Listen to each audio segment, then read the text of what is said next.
Coming up this week on the Digital Lifestyle Show, Gary and Richard both here. We've got lots to talk about. New builds of Windows 11 to talk about, updates for the Surface Duo that I'm interested to talk about, some sysadmin stuff, home automation, smart home, EV updates, all sorts. Gary, Richard, good evening. Good evening. Good evening. Yes, and we're back. Bad evening. Yes, well, yes, it's been. It's been a bad week for Java admins or system admins in general. And not an issue for .NET developers though. No, I've got no problems at all. But you never know when that one component is lurking somewhere behind the scenes. That's always a challenge, isn't it? Know your dependencies. Yeah, definitely. And third-party systems is always the issue, isn't it, as well? They've got to watch for those. And hosting services as well.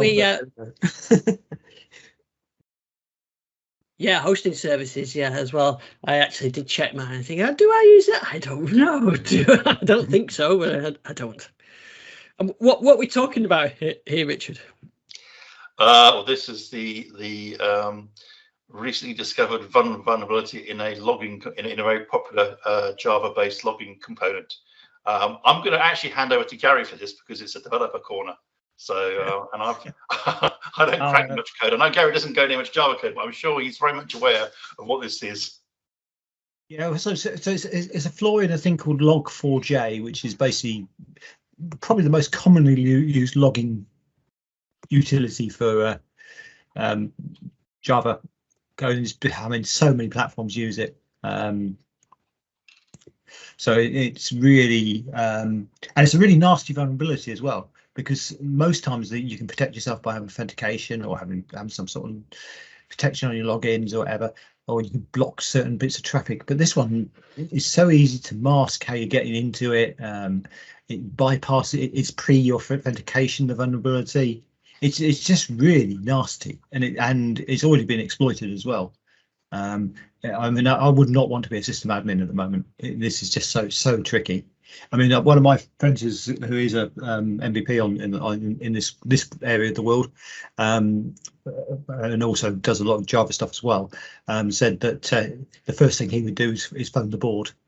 And if the managing director won't listen to you, or the director or the president won't listen to you, do phone the chairman of the board, and then get onto your non-executive members of the board because they need to do something about it. It's going to hit. It's going to be hard. It's going to be nasty.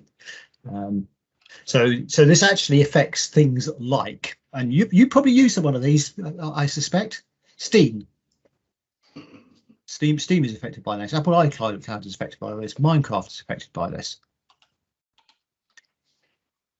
Apple have been pretty badly affected by it. Amazon's been affected by it. Tesla's been affected by it. Google's been affected by it. WebEx has been affected by it. LinkedIn's been affected by it.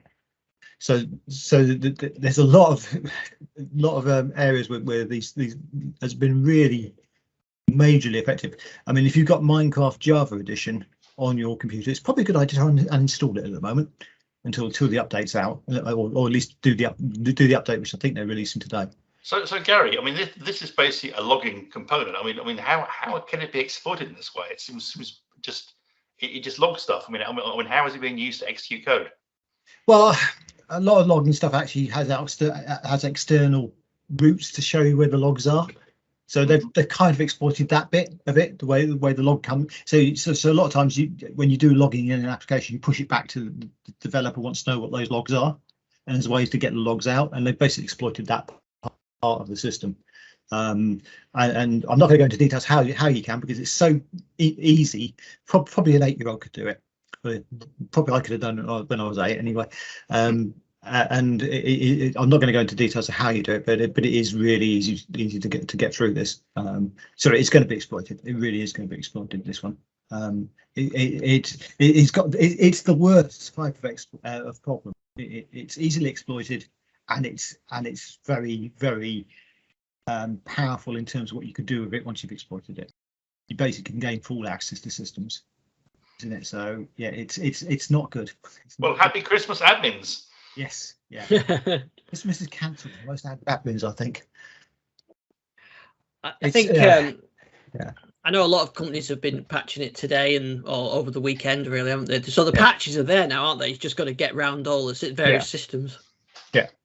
Well, yeah, but I mean, yeah, you're talking some systems are in a validated state. You can't just simply bang a patch on. You've got to be, got to validate it first as a.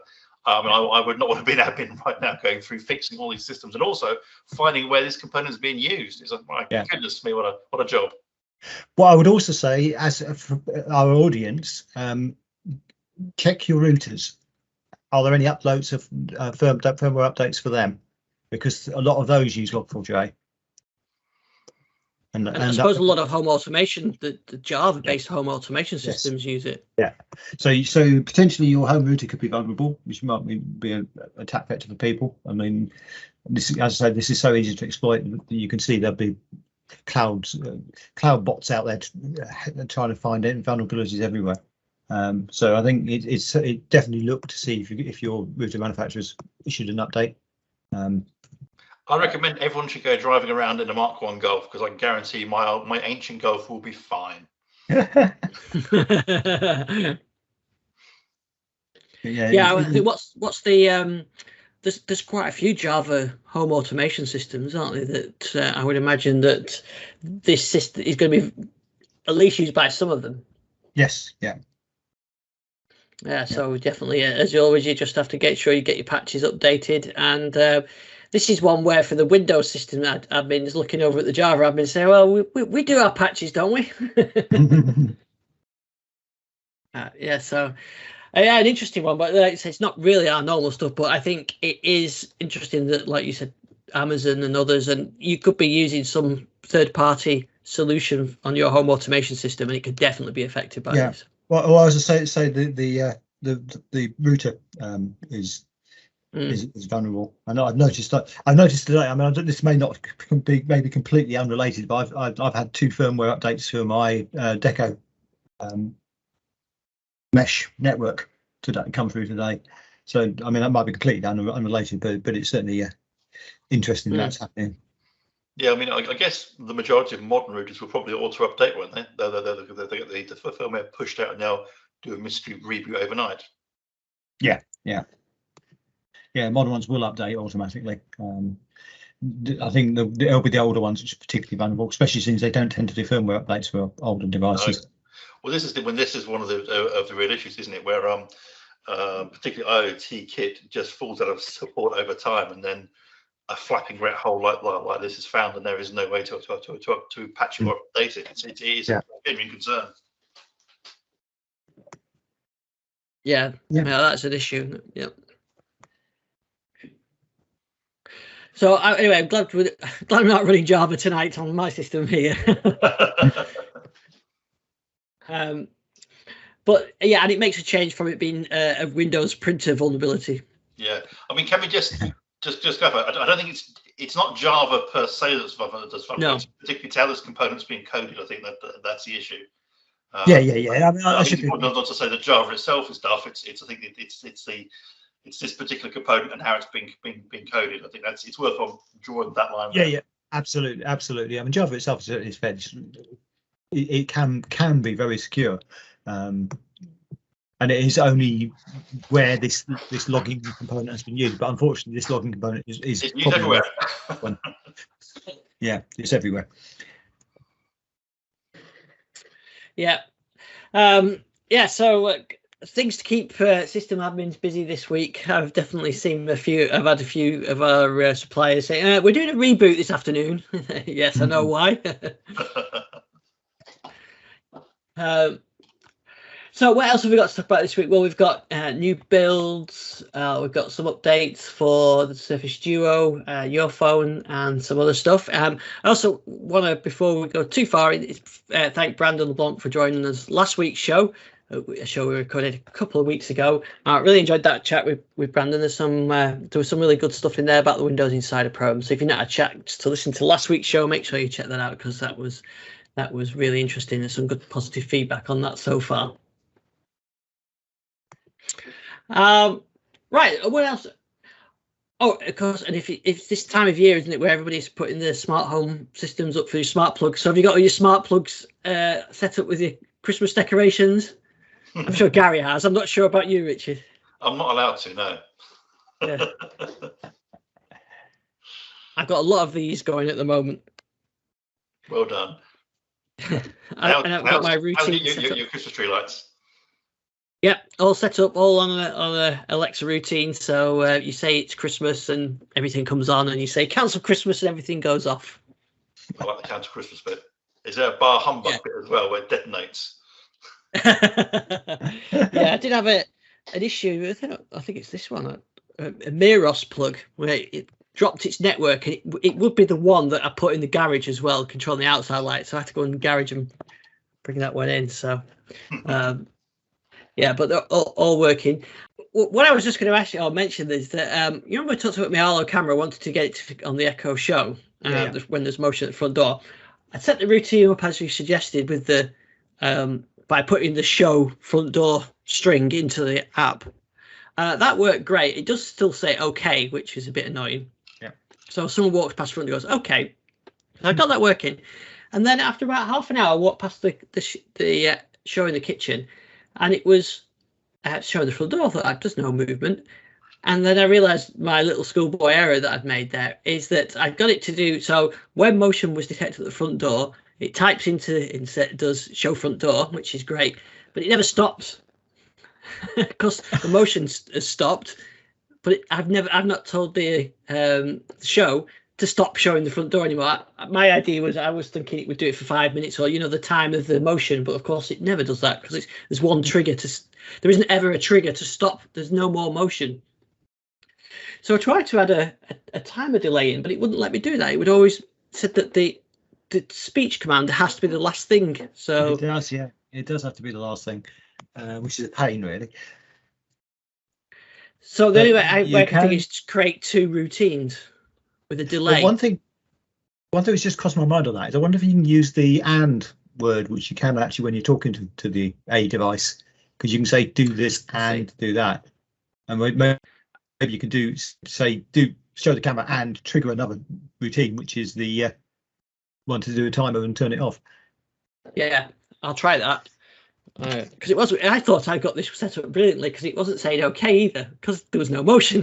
So I thought I've done this, but it's not quite right. But anyway, yeah, maybe I'll try that. So I'll try and then the delay and then the cancel. Yeah. Because normally to stop showing the camera, I would say go home. So that's what I'll do. I'll do a delay then go home. All right, well, I'll give that a try. I actually had to.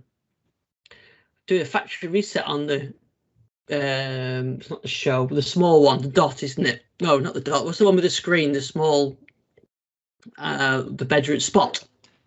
Yeah. Right. I've been using that for 2 years now with a daily alarm clock, and the alarm goes off every day, and I cancel it, and that's part of my routine.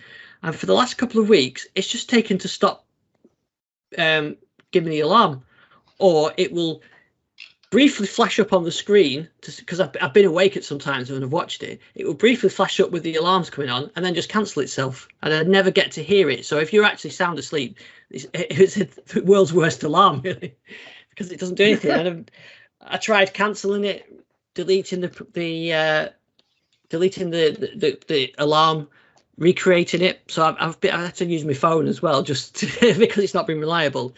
So in the end, I did a factory reset of the device and recreated it, and this time it's worked. So I've only had it one day so far, but so I've got to try it for the second day. But very strange thing that it was like the alarm app was crashing just as it was raising the alarm. But yeah, not very useful if you're fast asleep in bed and you don't notice it. Okay, so let's do some Windows Insider news. It's a couple of weeks since we've been since we last talked Windows Insiders. And Richard, a few weeks ago you said, I think it might have been you, Gary. Someone said, I think it was you, Gary, said, don't touch my notepad.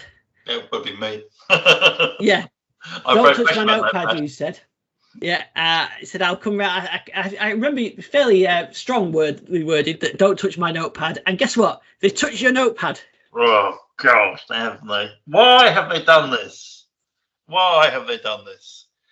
Yeah, so they've gone in and had a fiddle with Notepad because they just had to. I mean, I mean, the changes aren't huge. I guess the UI is different. It's got roundy corners and it's got the nice icon we had before. And of course, it will do dark mode if dark mode is your thing. Dark mode is not my thing, but if it is your thing, it will now do dark mode correctly, which is I think lots of people will be looking for. But I don't know. It's kind of one of the original apps, and it'd been gradually tinkered with over the last few years. Have been changing. This is quite a major change that they've made to it. To the UI, it does look different now, and I just think it's a shame in some ways. It's fine. It's been done. I do wonder what else they could have been doing rather than doing that, but that's a different question entirely. But yes, so there is a new Notepad for. I think it's running out. It's only to dev channel inside at the moment, I think, or is it go? It is, yeah. It's only dev channel, yeah. So that's come out, and yeah, I mean, maybe I'm just old. I'm just a bit of an old fart, but I did like the old Notepad, and I think it's a shame they've chosen to change it. Really, I don't really understand the benefit of doing it, apart from a bit of consistency in one of the very old apps. Even though if you scratch not too hard on the control panel, you can find yourself in all kinds of old versions of Windows. So I guess. It's good. It's good for headlines, I guess. I'm sorry. I can't be more positive about it. Yeah, there's not a huge amount of changes to it. Like you said, it's got rounded corners and the settings are slightly different, and it's got dark mode. Yeah. Yes. Yeah, but not a huge amount of changes. I mean, most of the time I use Notepad if I just want to do some plain text formatting. I think that's what probably most people use it for. I use OneNote for notes, and I use Word if I'm doing a document, but Notepad is incredibly handy for plain text stuff and removing text formatting. So yeah, it is interesting to see it updated, but I suppose this is in the idea of consistency, that they're giving all these built-in apps a bit of an update. And Gary, what's the framework they're using this? Is this called the it's the UI framework? There's a UI framework they're using for these, isn't there? Yeah, I've just gone blank of what it's called.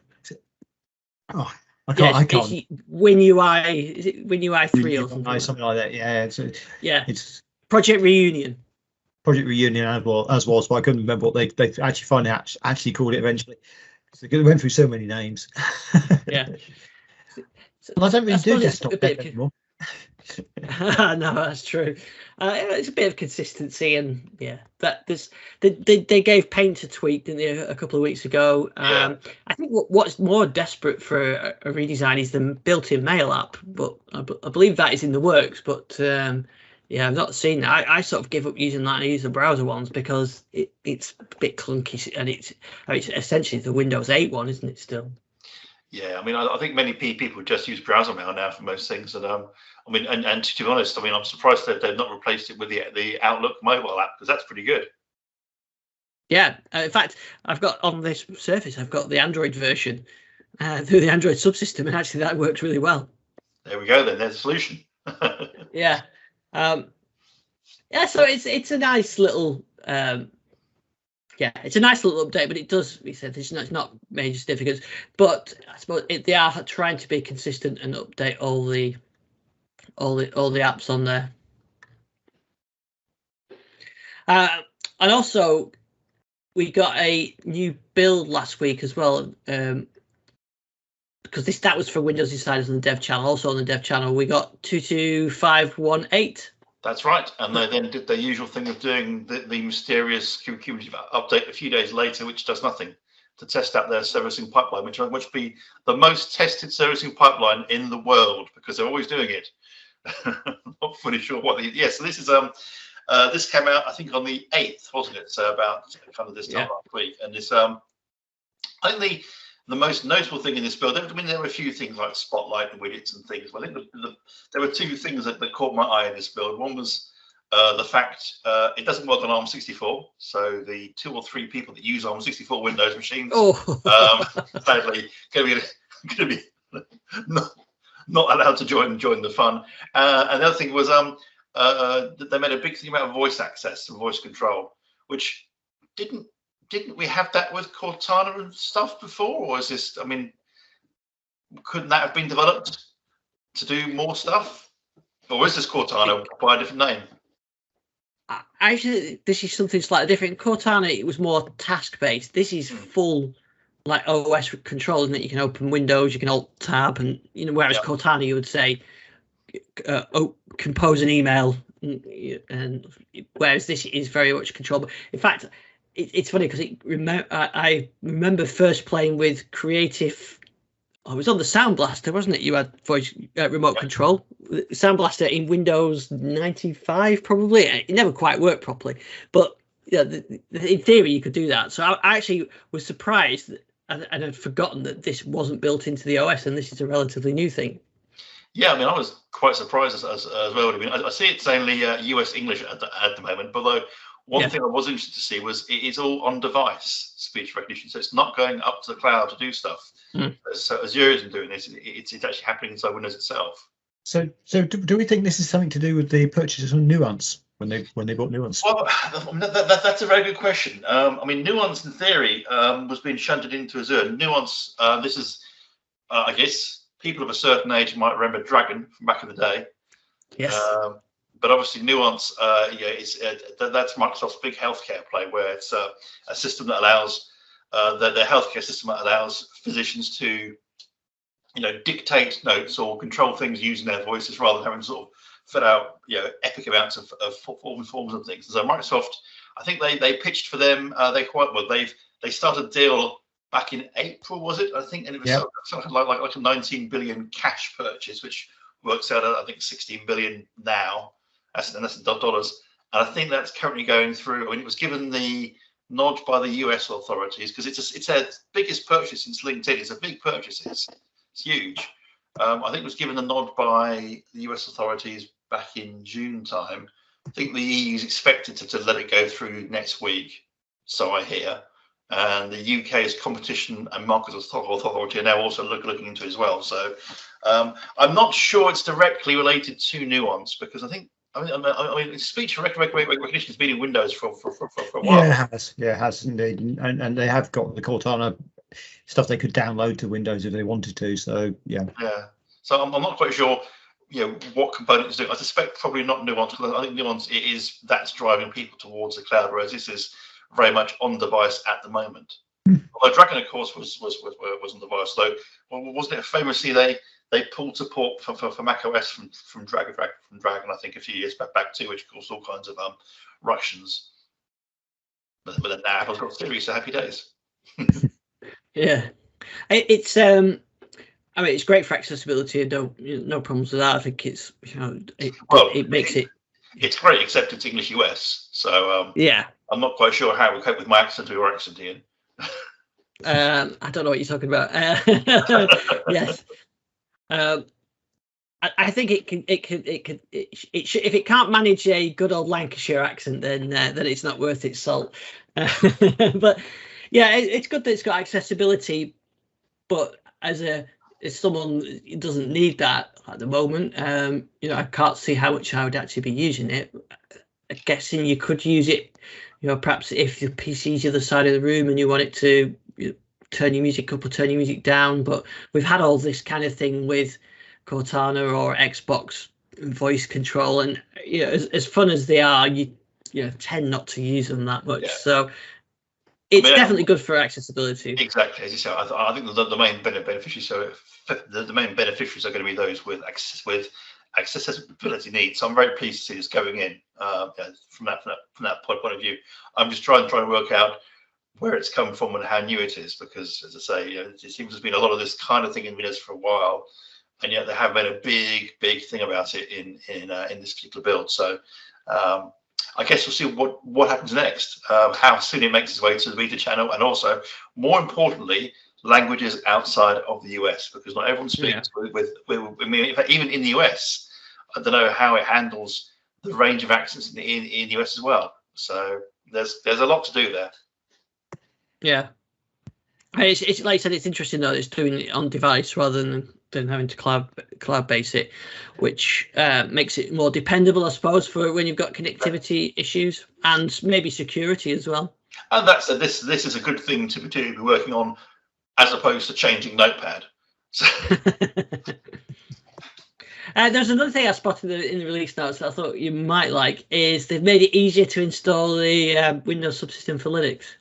Yeah, it comes down from the store now, doesn't it? So you haven't got to go through all the add remove Windows components to enable it. Just I don't know if that's a stub from the store that then does things in the background, or if it's a full thing, or what. But yes, it does make life a lot easier to get started, because it was always a bit of a pain. Although, I mean, one of the things I've always liked about the Windows subsystem for Linux as a developer is the fact it works on so many versions of Windows.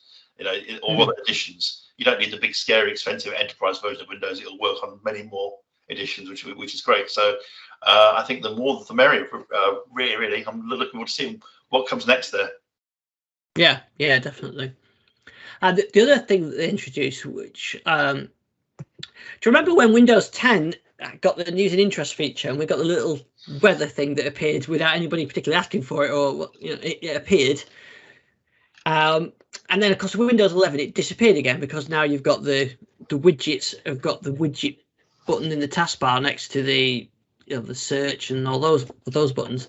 Well, in this build, they're bringing back that weather widget, placing it in the bottom left-hand side. Now, this is a famous A/B tester, and I'm definitely a B on this one, so I haven't been able to test it yet. But if you see the screenshot, it's the weather icon in the bottom left, and I think it might be. I haven't tried it yet, so I can't say it's whether you have to click on it or just hover over it. You get the widget as you would do if you clicked it from the from the icon, or swiped in with your fingers if you're using the touchscreen. So interesting that they're using that bottom left-hand corner again. That's obviously where the start menu used to be. Yeah, although if you've got a left-aligned taskbar, then obviously it appears in an even stranger place. So. Yeah, and I wasn't sure what I thought, but when I first saw it, I'm not sure how useful it particularly. I'm not sure how useful particularly the widgets are yet. I must admit I don't really open it very often. It's probably a feature that if it wasn't in Windows, I wouldn't particularly miss it. So I keep forgetting it's there sometimes. It is quite handy to check upcoming appointments and things like that. So having the quick access button like that, maybe it's okay, but it doesn't seem like a major innovation to me. I mean, for upcoming appointments, which is kind of what I want to see pop up on my screen, I tend to go for the notification area, which does the job nicely. That the cynic in me says, I wonder if that's going to be a place to put some ads at some point. But am I being cynical, do you think? Yeah. I, to be honest, I like the clean. I like the taskbar centered, and I like it cleaner. To be honest, if anything, I'd put it back to where it was in Windows 10 on the right-hand side. And also, it'd be useful if you could change it, because I'm not particularly bothered about the weather. Maybe I could have in there network access time, or CPU usage, or upcoming appointments, or maybe if I could configure it, then it might be a bit more useful for me.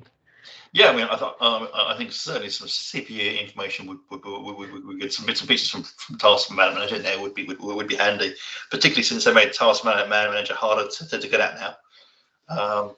So it'd be quite handy to have that. But I mean, I personally have no problem at all with the Windows 11 interface. I mean, I've seen a lot of heat about the start menu and things, and I have to say it hasn't affected my workflow at all. But then, of course, I tend to just press the Windows button and type what I want. So the start menu is almost an optional extra. Yeah, and of course they did introduce in a previous build, I think we talked about it at the time, like the option to change the recommended pin section to have it more of pins and less recommended, or vice versa. Yeah, that's right. More docs and more pins and things. Yeah. So you see, but I mean, the widgets thing, I don't know. I mean, it's another of those things where it's. You wonder if perhaps there's some interns that need work or something. It just seems an odd, like almost like a make-weight thing to do when there's many other things you could be doing in Windows, and yet you've chosen to do that. So I can only presume they plan to use that for something in the future. Maybe ads. Yeah, maybe. I remember when they first launched News and Interest, I did speculate at the time that it would be used for something else. And it kind of was, I suppose, in Windows 11 it was turned to widgets, but I just like the widgets to be seen to be improved a little bit. But yeah, I'm not after adverts. I'd rather have something a bit more usable. But as ever with these builds, they've been fairly stable for me. No major issues with it, and yeah, it's worked fine. About half the UI changes that are in the blog post I haven't got yet. So that's the old A/B testing. Oh, the joy of A/B testing. Yep. Yeah. Now, what I have got an update on, and why I've switched I've turned my background thingy off today because I actually wanted to show the Surface Duo and it not disappear when I had the Surface. Microsoft did release the December update for the Surface Duo, and actually there was some new stuff in it, which is, for a while there hadn't been a lot of changes, but this has got some new stuff in it. So as well as the December Android security update, this usual reliability and stabilities, but they've improved some things like the pen integration. Now, if you've got a Surface with a Surface Pen, you can tap the button on the Surface Pen and it opens up OneNote, just like it does when you've got it paired up to a PC. You can have that the same thing. So if you just want to quickly take a note, you can just tap the pen and you get straight into OneNote. And this isn't paired up at the moment, so I haven't been able to do that. But there's some other things it added, like when you go into single screen mode, it automatically goes to the right screen. Now, the original Surface Duo, it went to whichever screen it thought you were using, and it didn't get it right all the time. So sometimes you'd be staring at your phone like this, and this screen at the rear would be on and the one on the front would be ignoring you. But what they've done with the Surface Duo, they made it always the right, and now they've put a setting here so you can choose whether you want the front, whether you want it always at the right, or do you want it to look using I think it uses the gyroscopes to figure out which screen you're on. So so they've put that setting in, but I leave mine on the right because I'm quite happy with that. It works quite well. They've also made it so you can when you're answering calls, you can choose your preference for when it's folded, how the calls get answered as well. Also, I found as well, you can, when you want to close a call, you can slam the phone shut on them, which is quite satisfying. Not too hard though. But anyway, so they've added some of the other stuff on that. They've added support, improved support for LDAC, Bluetooth, and the camera usability has been improved as well. And you can annotate on pictures now in the camera as well. So all useful features. And I've got to say that the Surface, definitely everything works much better in here. I've not had any major issues with it. The reliability's been fine. I've stopped taking other phones with me. I went to a wedding recently, and in fact, if I was going to take some pictures, I might have took the Galaxy in the past, but I didn't bother because the camera is great on here. It's fast, it's responsive. You get the preview on the right hand side, so a left hand pane as you get on here. So as you're taking the pictures, you get your previews, and I've got some good pictures from it. So yeah, it's working well. So the December update has been pretty good for me. So it's possibly that update, the Android 11 update, will be out soon for the original Duo as well. So we should see that pretty soon. Actually, I was going to ask Gary, have you done much with Android 12L yet? Not a lot. I've had a look at it. It's just come out, hasn't it? Yeah, it's just come out in preview. It's not released yet. It has, yes. Yeah, it's only out in preview, so it's not. I've basically just had a chance to download the preview and have a quick look at it, but that's basically it, really. Yeah, there's not a lot to see at the moment. That should be useful for devices like the Duo, because a lot of the stuff that I think Microsoft had to manually code, like the launcher and say the OneDrive app, which the apps that span and the apps that understand the dual screen concept, has been coded by Microsoft. But I think with Android 12L, that's at the OS level, so there should be less proprietary code, I think, and it should mean that developers like you can take advantage of the dual screens from an OS level rather than having to write specifically for a device. Yeah, no, I think that would expand the market for this sort of stuff. greatly. I mean, obviously that will work on other devices as well. Yeah. Thinking of Samsung Flip stuff and things. So yeah, I think it's definitely a step in the right direction. Yeah, I think it's for large. I think I don't know what the L stands for large, but I know it's for large Android devices, flip phones, dual screen phones, those kind of form factors. And it might make Google update some of their apps, because all the Microsoft apps work really well on the dual screen, but all the Google ones don't. So if that's built into the OS, we might see like the Gmail and the Maps app, and well, I think specifically Google mentioned the Maps app being upgraded for 12L as well, so that you get a better usability when you're on a dual screen device. So that should be interesting when Microsoft release that, and it should be better for developers as well. But yeah, I've really enjoyed using the Duo. If I had to sort of nominate my device of the year, purchase of the year, I think definitely the Duo 2 would be up there, alongside my LED light strip that I got a few weeks ago as well. In fact, I put my LED light strip, the one I showed on the show a few weeks ago, I've got it up at work around my desk so people could stop calling me a humbug. So I spent some time coding Christmas lights on the LED light strip, and that's a little Raspberry Pi. It's a brilliant little device. MicroPython, I really enjoyed coding for that as well. So there's no Java in it, and it works really well.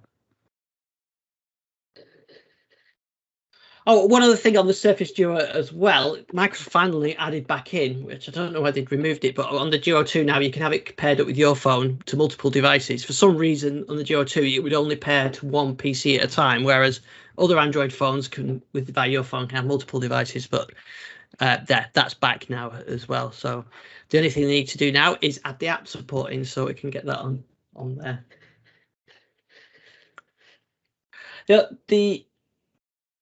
We were talking about subsystems before. Do you see that Google are going to bring the Google Play games to Windows 11? No, I hadn't seen that. That's interesting. Yeah, so yeah, we can't get, Google don't particularly seem like supporting Microsoft technologies like stores, or they never liked Windows Phone, or even some of their apps don't work brilliantly on here.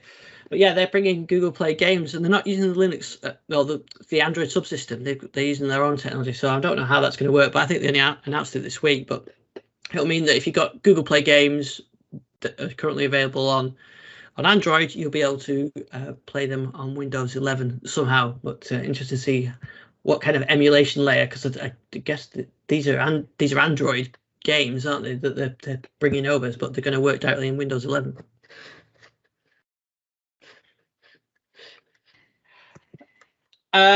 Okay, did you have any other stories you want to mention this week? That's it for me. It's Christmas, so it's a quiet time. Well, there's a few EV things going around. Gridserve have made a few announcements this last week about their expansion plans, putting in hubs at loads of places, and building a electric forecourt, a bit like their Braintree one, which is rather brilliant. I visited that a couple of weeks ago, at Gatwick Airport, which should be interesting. So I think that, if we ever fly anywhere ever again, you can charge your car up when you get back and get on the road. But yeah, I think the more the merrier. This.